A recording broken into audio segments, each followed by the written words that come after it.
নমস্কার, সাহিত্য চিরন্তন বাংলা অডিও স্টোরি চ্যানেলে আপনাদের সকলকে স্বাগত। সাহিত্য চিরন্তনের আজকের নিবেদন কানন বিহারী মুখোপাধ্যায়ের লেখা মাধ্যাকর্ষণ।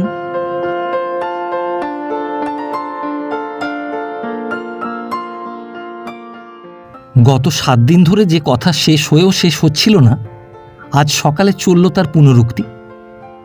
মলিনা ঘরের চারিদিকে ছড়ানো এলোমেলো জিনিসপত্র নিয়ে টুকিটাকি কাজ করতে করতে স্বামীকে বললেন, শেষে বনের মধ্যে আমাদের কোথায় নিয়ে চললে বলো তো? জ্ঞানবাবু হেসে জবাব দিলেন, আরে ঘরের ছেলে ঘরে ফিরবো, তার আবার বন জঙ্গল কি? এতদিন তো পরের দেশে পরবাসী হয়ে কাটালু। তাই তো ভাবি, কলকাতায় সারা জীবন কাটাবার পর বুড়ো বয়সে তোমার এ ভীমরতি ধরল কেমন করে? একটু ভারী গলায় জবাব এলো, আজ কদিন ধরে তো এই কথাই তোমায় বোঝাবার চেষ্টা করছি মনু। কলকাতায় চিরকাল বড় মানুষই সমাজে কাটালে পাড়া গাঁয়ে থাকতে প্রথম প্রথম কষ্ট হবে জানি, কিন্তু একবার এই পুরনো জীবনের মায়া কেটে গেলে যে আনন্দ পাবে তার তুলনা নেই। জীবনভর মক্কেলদের কৃপায় পয়সা তো করলাম ঢের, কিন্তু এই কদিন ধরে যে শান্তি, যে তৃপ্তি পেয়েছি তার তুলনা কই। অদ্ভুত ওই নেংটি পড়া মানুষটা, ফকিরি করার মধ্যে যে এত আনন্দ তা কে জানতো। ফকিরি করতে হয় করো না, কিন্তু কলকাতা ছাড়বার দরকার কি? মলিনার অসন্তোষের প্রধান কারণ এইখানি। জ্ঞানবাবু আলিপুর কোর্টের বিখ্যাত উকিল। পসার এবং সম্মানে কেবল একজন ছাড়া তার সমকক্ষ আর কেউ নেই। তার প্রতিদ্বন্দ্বী শ্রীযুক্ত অমল রায়কে কেবল জীবনে পরাজিত করতে পারেননি। লোকটি সত্যিই প্রতিভাবান।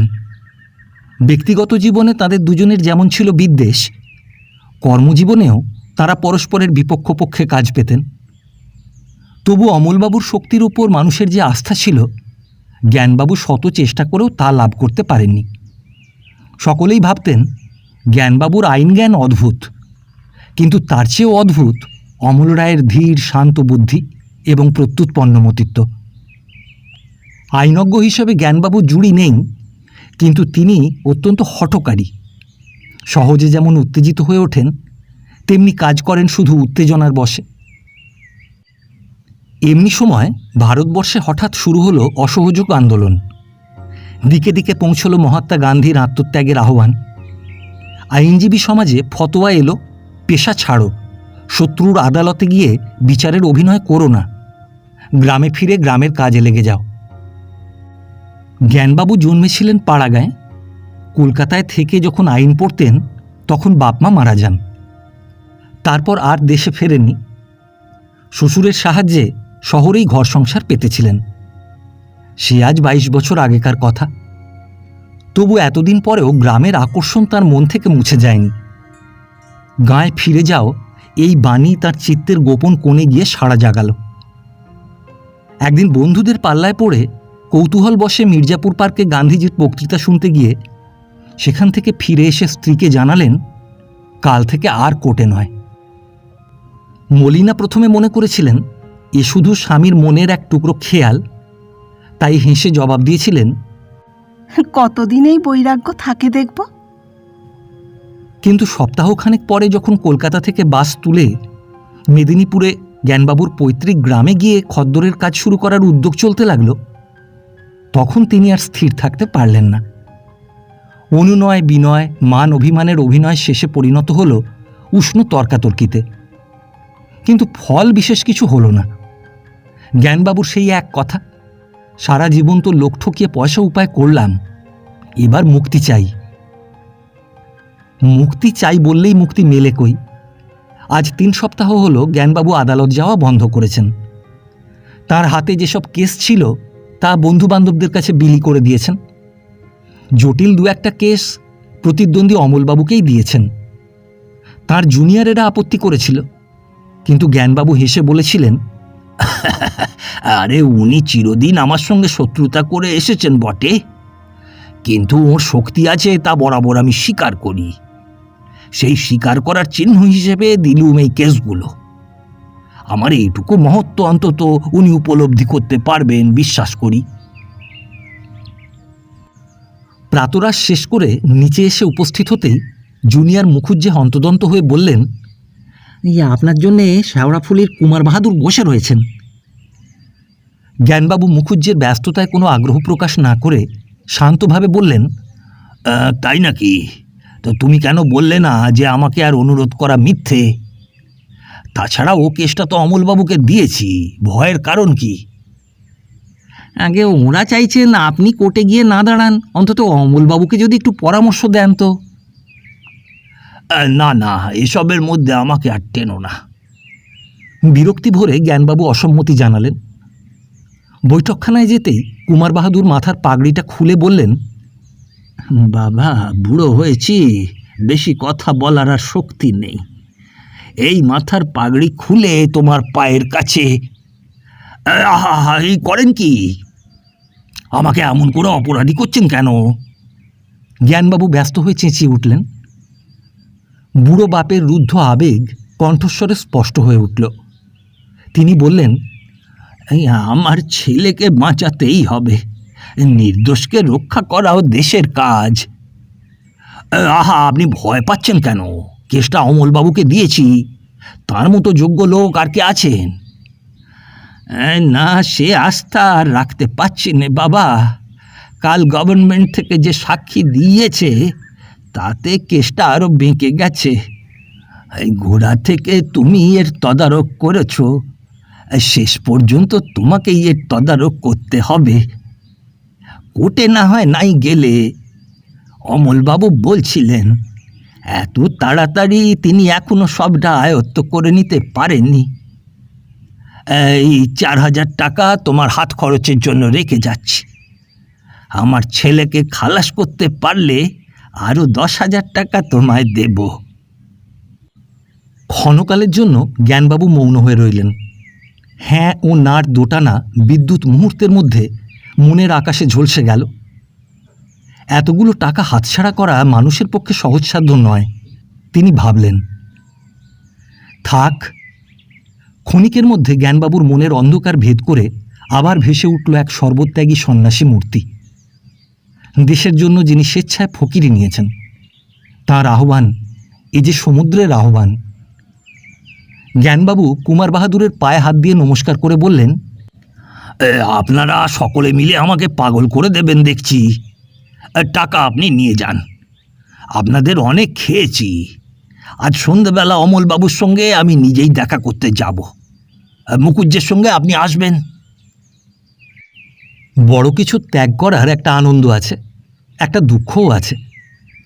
ত্যাগ করতে পারায় মনের মধ্যে যে অহমিকাবোধ তৃপ্তি পায়, তা থেকে জাগে আনন্দ। কিন্তু ছেড়ে দেওয়া লাভের হিসেবটা যেন কিছুতেই মনের গোপনতল থেকে যেতে চায় না। জ্ঞানবাবু দ্বন্দ্বক্ষুব্ধ মনে পড়ার ঘরে বসে নতুন কেনা চরকায় সুতো কাটতে লাগলেন। সময়ের অপব্যয় করবার উপায় নেই। যত ঘন্টা তিনি আগে আদালতে কাজ করতেন সেই হিসেবে এখন সুতো কাটেন। ঘরের চারিদিকে আলমারি থেকে নামানো বড় বড় পুরাতন আইনের বইগুলো মেঝে ছড়ানো রয়েছে। একদিন এই আইনের বইগুলোর কতই যত্ন ছিল। এত দুষ্প্রাপ্য আইনের বই কলকাতা শহরে খুব কম লোকই সংগ্রহ করেছেন। বইগুলো জ্ঞানবাবুর একান্ত প্রিয় জিনিস। আইন ব্যবসা ছেড়ে দেব স্থির করার পর তিনি তাই বেচে দিয়েছেন। যারা কিনেছেন তারা এখনও নিয়ে যাননি। বইগুলোর কথা ভাবতে ভাবতে জ্ঞানবাবুর মনে পড়ে যায় অতীত জীবনের কথা। এই এক একখানা বইয়ের সঙ্গে জড়িয়ে আছে তার ব্যবসা জীবনের কত ওঠা পড়া, কত সুখ দুঃখের কাহিনী। কখনো কখনো এই বই সংগ্রহ করার জন্য অমল রায়ের সঙ্গে কি ঘোর প্রতিদ্বন্দ্বিতা চলেছে। শুধু বই নিয়ে কেন, সারা জীবন তো এই অকারণ প্রতিদ্বন্দ্বিতায় তার দিনগুলো বিষিয়ে উঠেছে। ছেলে বয়সে কে একজন জ্যোতিষী তার কোষ্ঠী বিচার করে বলেছিলেন, জীবনে তার চরম উন্নতি হবে বটে, কিন্তু একজন অতি কাছের মানুষের বিদ্বেষে চিরদিন তাকে অনেক আঘাত সহ্য করতে হবে। জীবনে সেই ভবিষ্যৎবাণী অক্ষরে অক্ষরে মিলেছে। রক্তের সম্পর্কে অমল রায় তাঁরই অতি দূরের আত্মীয়, কিন্তু ছেলে বয়সে মেদিনীপুরের জিলা স্কুল থেকে শুরু করে শেষ পর্যন্ত প্রতিদ্বন্দ্বী হিসেবে কাটিয়ে আজ তাদের আত্মীয়তার শেষ বাষ্পটুকু আর বাকি নেই। জ্ঞানবাবুর মনে পড়ে ইউনিভার্সিটি পরীক্ষায় অমল কখনো তাকে পরাজিত করতে পারেননি। তিনি বরাবর প্রথম হয়ে এসেছেন। কিন্তু তার দুশ্চিন্তার শেষ ছিল না। অমলও বরাবর দ্বিতীয় হতেন। পাছে প্রতিদ্বন্দ্বীর কাছে কখনো পরাজয় ঘটে, এই ভয়ে কত অকারণ দুঃখে এবং মনোপীড়ায় তার না দিন কেটেছে। কিন্তু আশ্চর্য এই, ছাত্রজীবনে যার কাছে কোনোদিন হার হয়নি, কর্মজীবনের বিস্তৃত ক্ষেত্রে তিনিই পেলেন উচ্চতর আসন। জ্ঞানবাবুর স্পষ্ট মনে পড়ে মেদিনীপুরের জেলা আদালত থেকে আলিপুরে যোগ দিয়ে কেমনভাবে ধাপে ধাপে অমলের উন্নতি হয়েছে। এই দীর্ঘ ইতিহাসের প্রতিটি পরিচ্ছেদ জ্ঞানবাবুর জানা। সবচেয়ে আশ্চর্য এই যে তিনি মাঝে মাঝে এই অপ্রীতিকর স্মৃতিকে মন থেকে মুছে ফেলতে চান, কিন্তু তবু তারা যেন নিরাশ্রয়ের শেষ সম্বলের মতো তাকে আঁকড়ে থাকে। হঠাৎ অন্যমনস্কতার জন্যে জ্ঞানবাবুর হাতের সুতো ছিঁড়ে গেল। তিনি লজ্জিত হয়ে পড়লেন। এসব কি বাজে জিনিস তিনি এতক্ষণ একমনে ভাবছিলেন। এ যে শেষ হয়েও শেষ হয় না। জ্ঞানবাবু মনে মনে বললেন, দূর হোক ওসব স্মৃতি। যে জীবন ছেড়ে এসেছি অতীতের অন্ধকারে, তার ইতি হয়ে যাক। আমি আজ নতুন মানুষ। আমার জীবনে হয়েছে এক নতুন অধ্যায়ের সূত্রপাত। অমল বড় হোক, তার অগাধ ঐশ্বর্য হোক, এতেই আমার আজ আনন্দ। যাই হোক, রক্তের সম্পর্কে সে তো আমার আত্মীয়। জ্ঞানবাবুর অতি সূক্ষ্ম মনের গোপন তল থেকে একটি অবিশ্বাসের হাসি ভেসে উঠল। তিনি নিজেকেই নিজে ব্যঙ্গ করে বললেন, এত মহত্ব? কি জানি, এ আঙুর বড় টক নয় তো? আধুনিক মানুষের চোখে নিজের মনের সূক্ষ্ম আবরণ যতই খুলে যাচ্ছে, মানুষ নিজেকে নিয়ে ততই বিব্রত হয়ে উঠছে। আত্ম অবিশ্বাস আজ তার মজ্জাগত। নিজের সম্বন্ধে অতি সচেতন হওয়ার যে বিপদ, তা সৃষ্টি করে তুলেছে তার জীবনে সূক্ষ্ম থেকে সূক্ষ্মতর বাধা।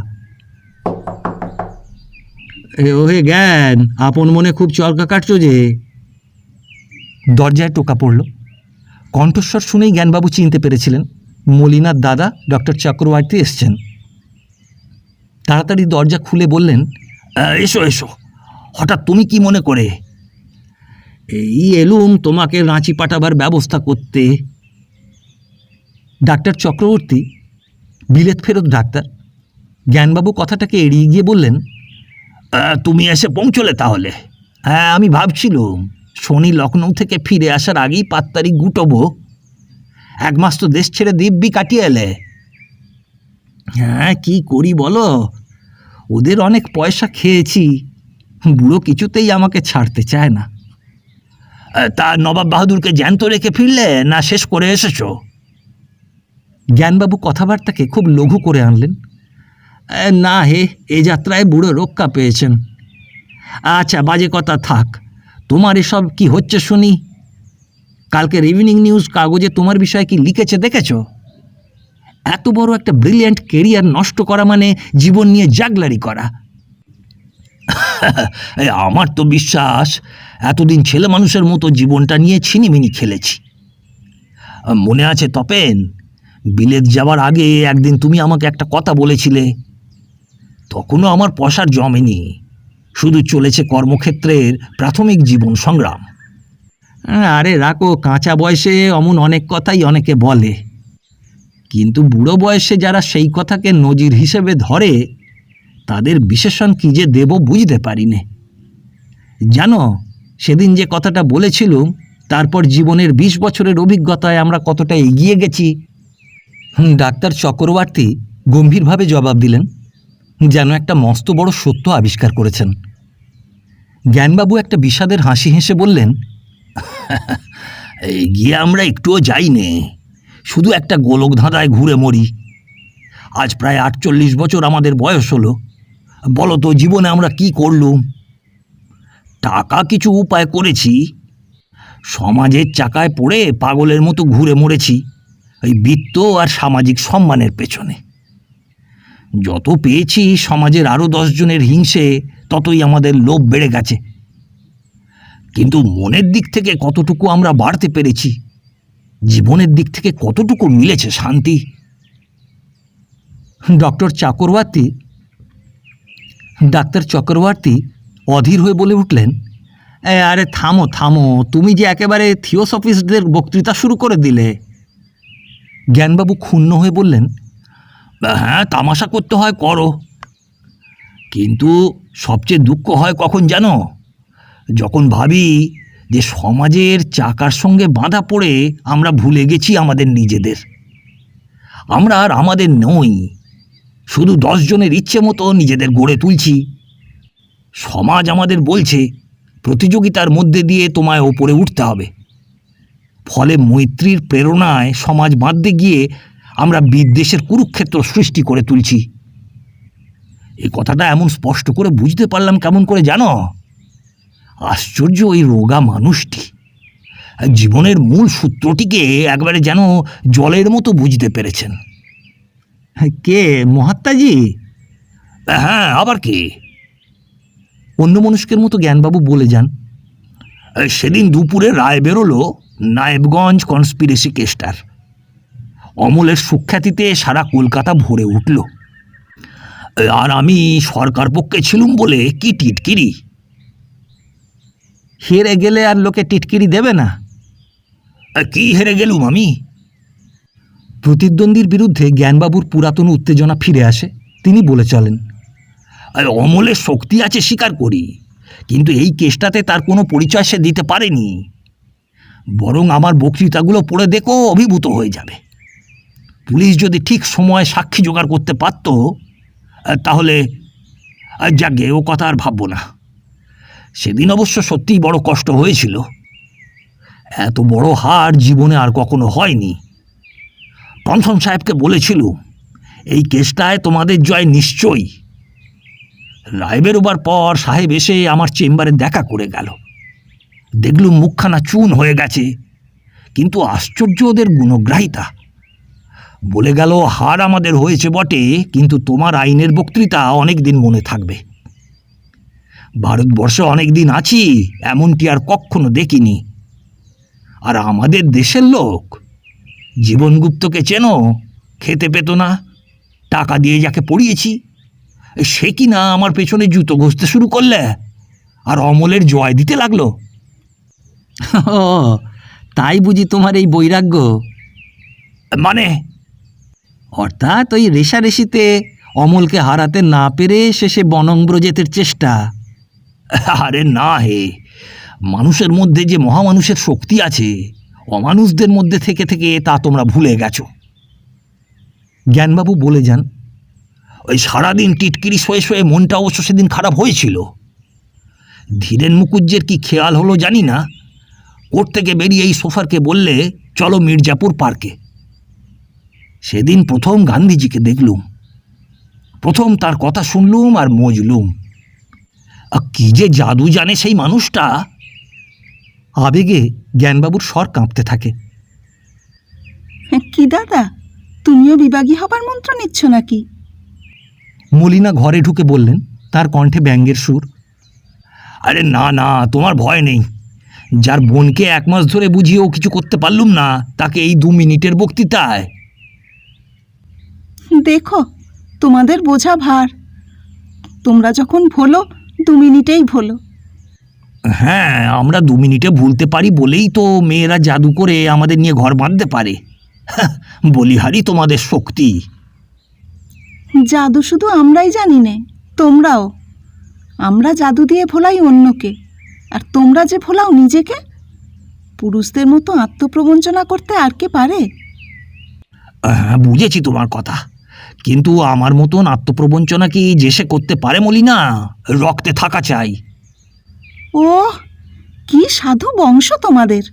তবু যদি তোমার ঠাকুরদার বাবার কথা না জানতুম।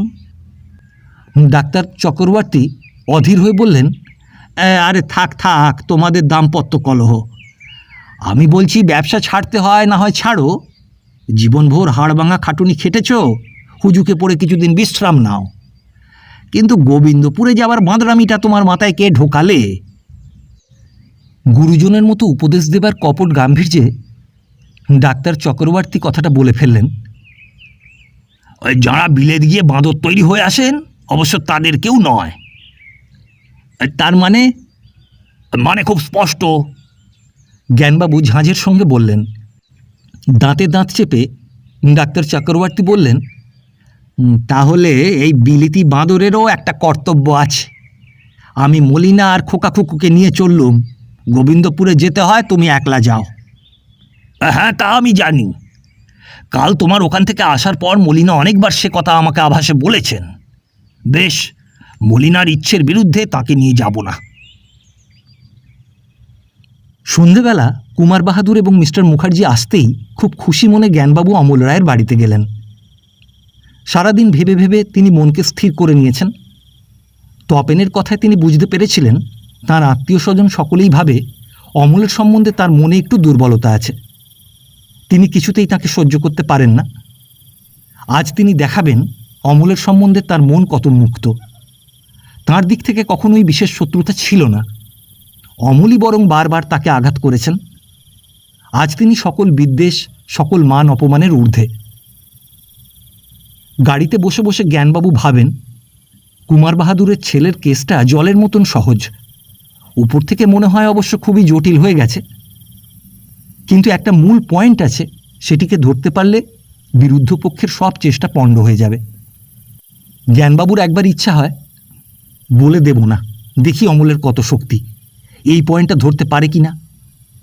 আবার ভাবেন, না, অমলের শক্তি থাকুক বা না থাকুক সে বিচার করে আমার কি হবে। আজই ব্যাপারটা খুলে বলে দেব, তাহলে কুমার বাহাদুরের ছেলে মুক্তি পাবে, আমিও মুক্তি পাব। জীবনের যে পঙ্কিল পরিমণ্ডল ছেড়ে দিয়েছেন, তার মধ্যে পরোপকারের অজুহাতেও আর তিনি আসতে চান না। সংসারের দুর্নিবার মাধ্যাকর্ষণের গণ্ডির মধ্যে আবার ফিরে এলে আর কি রক্ষা আছে। অমল রায় তাঁর অফিস কামরায় বসে গল্প করছিলেন, সঙ্গে বন্ধু ব্যারিস্টার সেন। সেন উত্তেজিত হয়ে বললেন, যাই বলো, এ যেন হিয়ালির মতন ঠেকছে। জ্ঞানবাবু এসে তোমায় পরামর্শ দেবেন, এ প্রস্তাবে তুমি রাজি হলে কেমন করে? না হয়ে কি করি বলো, কুমার বাহাদুরের অতগুলো টাকাও তো হাতছাড়া করতে পারি নে। আরে টাকাটাই এত বড় হলো, এতদিনের এত বড় শত্রুতা ভুলে গেলে। অমলের মুখে একটা বড় কিছু পাওয়ার মৃদু তৃপ্তি, গভীর হাসি দেখা দিল। তাহলে খুলেই বলি সেন, আজ 11 বছর আগেকার ইচ্ছে পূর্ণ হতে যাচ্ছে। এই 11 বছর বুকের মধ্যে পুষে রেখেছি মর্মান্তিক অপমান। সেন কথাটা বুঝতে না পেরে বিস্মিত দৃষ্টিতে চেয়ে রইলেন। অমল একটু থেমে বলে যান, তখন দাদার বড় ছেলের অন্নপ্রাশন। মেদিনীপুরে জমানো ব্যবসা ছেড়ে বছর 5 কলকাতায় এসেছি। চলেছে প্রতিকূল অবস্থার সঙ্গে ঘোর জীবন সংগ্রাম। হাতের পুঁজি প্রায় ফুরিয়ে এসেছে। দাদার হাসি, বিদ্রূপ, অকারণে আমার নিন্দে, সবই মুখ বুজে সহ্য করছি। অন্নপ্রাশনের নেমন্তন্ন তিনি আর সকলের বাড়ি নিজে গিয়ে করে এলেন। কেবল আমার নেমন্তন্ন হলো চিঠিতে। তবু গেলুম নেমন্তন্নে। এই দাদার এখনকার বাড়িখানা তখন সবেমাত্র তৈরি হয়েছে। তার হাল ধরনের প্রশংসায় সারা কলকাতায় হইচই পড়ে গেছে। হ্যাঁ, ভদ্রলোক বাড়িটা করেছিলেন বটে, রুচির পরিচয় দিয়েছেন। দাদার সঙ্গে দেখা হতেই কথা খুঁজে না পেয়ে বললুম, এই জ্ঞানদা একখানা বাড়ি করেছেন বটে, চমৎকার। জবাব এলো বিদ্রূপের ভঙ্গিতে, তা তোমার কালীঘাটের বাড়িখানার তুলনায় চমৎকারই বটে। এই যেন মেদিনীপুরের কোর্ট আর আলিপুরের কোর্ট। সেই দিন প্রতিজ্ঞা করেছিলুম, কি যেন, না থাক, যদি জীবনে তা সফল হয় তো বলবো। বাবুরা এসেছেন হুজুর? বেয়ারা এসে খবর দিলে। অমল বললে, সেন 1 মিনিটের জন্য মাফ করো, আমি ওদের ডেকে নিয়ে আসি। সেন বললেন, আরে আব্দুল নিয়ে আসছে, তুমি বসো না। না হে, সেটা খারাপ দেখায়, হাজার হোক সম্পর্কে ভাই তো। কাজের কথা শেষ হবার পর অমল জ্ঞানবাবুকে একলা পেয়ে একটু ইতস্তত করে কথাটা তুললে। দেখুন জ্ঞানদা, আপনি যখন এই জুয়ো চুরির ব্যবসা ছাড়লেন তখন একটা কথা বলি। বইগুলো তো আপনার আর বিশেষ দরকার হবে না। যদি রাখতে চান অবশ্য আমার কোনো কথা বলবার নেই, রাখা তো উচিত, কেননা কে জানে, হয়তো আবার একদিন এদিকে ফিরে আসতে পারেন। কিন্তু যদি না রাখেন তাহলে আমাকে দেবেন কি? আহা, তুমি আগে জানাওনি কেন? আমি যে সেগুলো বোসকে বিক্রি করে দিয়েছি। জ্ঞানবাবু অন্যমনস্কের মতো জবাব দিলেন। ও, তাহলে যা শুনেছি তা ঠিক। কি? না, ওই কে যেন বলছিল আপনি বাড়িখানাও বিক্রি করে দেবার জন্যে কথাবার্তা বলছেন। হ্যাঁ, তবে তেমন কিছু। অল্প লজ্জার সঙ্গে জ্ঞানবাবু শুরু করে শেষ করতে পারলেন না। আমি বলছিলাম কি, কথাটা অবশ্য খুবই ডেলিকেট, কিন্তু যদি আপনি কিছু মনে না করেন, আমি তো আপনার আত্মীয়। আর নিশ্চয়ই, সে কথা আবার মনে করিয়ে দিতে হবে নাকি? আজ না হয় আমরা একটু দূরে পড়ে গেছি, তোমার ঠাকুরদা আর আমার ঠাকুরদা তো এক বাড়িতেই মানুষ হয়েছেন। উদার প্রসন্ন মনে কথাটা শেষ করতেই আর একটা চিন্তা জ্ঞানবাবুর মনের আকাশে বিদ্যুৎ বেগে খেলে গেল। তিনি দীর্ঘশ্বাস ফেলে বললেন, মাঝে মাঝে ভাবি আজকের মানুষ জীবনে বড় হবার নেশায় কি হয়ে পড়েছে অমি। অমল কালক্ষেপ না করে নিজের কথাটা শেষ করবার জন্যে শুরু করলে, হ্যাঁ, ওই তাই বলছিলাম কি, আত্মীয়ের জিনিস আত্মীয়ের কাছেই থাকবে। যদি বাড়িখানাও আমাকে দেন, মিস্টার বোস যা দাম দিচ্ছেন তার চেয়েও 1000-5 আমি বেশি দিতে প্রস্তুত। অবশ্য বাড়িখানা আপনি মনের মতন করে চেয়েছিলেন জানি, আমারও খুব পছন্দসই, কিন্তু তার জন্যে নয়। ভাবছি আমার কাছে থাকলে ভাইপোরা কখনো নিরাশ্রয় হবে না। উপরন্তু কিছু বেশি দাম পেলে ওদের পুঁজিতেও কিছু থাকবে। জানি তো আপনি যেমন রাজার মতন উপায় করেছেন, তেমনি রাজার মতন খরচও করেছেন। টাকার ওপর আসক্তি আপনার বরাবরই নেই, তা না হলে এক কথায় এমন সন্ন্যাসী হতে পারেন? জ্ঞানবাবু আর সহ্য করতে পারছিলেন না। তাঁর শিরায় উপশিরায় উষ্ণ রক্ত চঞ্চল বেগে ছুটোছুটি করছে। রাগে ও বিদ্বেষে তিনি অস্থির হয়ে উঠেছেন। আমার ছেলেদের আমি পথের ভিখিরি করে যাচ্ছি, আর তুমি আমার বাড়িঘর কিনে নিয়ে তাদের সাহায্য করবে? এত বড় স্পর্ধা! কিন্তু মনের উত্তেজনাকে গোপন রাখা তার বহুদিনের অভ্যাস। নিজেকে চেপে সহজ স্বরে জবাব দিলেন, আচ্ছা, বাড়ি যদি বিক্রি করি তো পরে তোমায় জানাবো। গাড়িতে এসে যখন তিনি বসলেন, তখন তার মুখের ঘন শ্যাম রঙের উপর দ্রুত রক্তপ্রবাহের ছাপ সুস্পষ্ট। অকস্মাৎ এই অদ্ভুত পরিবর্তন দেখে মুখুজ্জে বললেন, আপনার শরীরটা যেন খারাপ খারাপ ঠেকছে। জ্ঞানবাবু কোনো কথার উত্তর দিলেন না। তার চারিদিকে পৃথিবীটার রং যেন বদলে গেছে। মলিন এই পৃথিবী, তার চেয়েও মলিন মানুষের জীবন। গাড়ি জ্ঞানবাবুর বাড়িতে এসে যখন পৌঁছল, তখন একখানা মোটর লরিতে আইনের বইগুলো বোঝাই করা হচ্ছিল। বোধহয় মিস্টার বোস পাঠিয়েছিলেন। তা দেখে জ্ঞানবাবু চিৎকার করে উঠলেন, ব্রিজিন্দার, যাহা সে কিতাব লায়া ওহা ওয়াপাস লেনা। তারপর মুখুজ্জের দিকে ফিরে বললেন, মুখুজ্জে, কাল থেকে তৈরি হয়ে থেকো, আমি ঠিক সময় আদালতে যাব। কথাটা বলে ফেলে যেন তার মনের উত্তেজনা অনেকটা কমল। খুশির লঘু পদক্ষেপে তিনি সিঁড়ি বেয়ে ওপরে উঠতে লাগলেন। তার চারিদিক যেন হঠাৎ খুব হালকা হয়ে গেছে।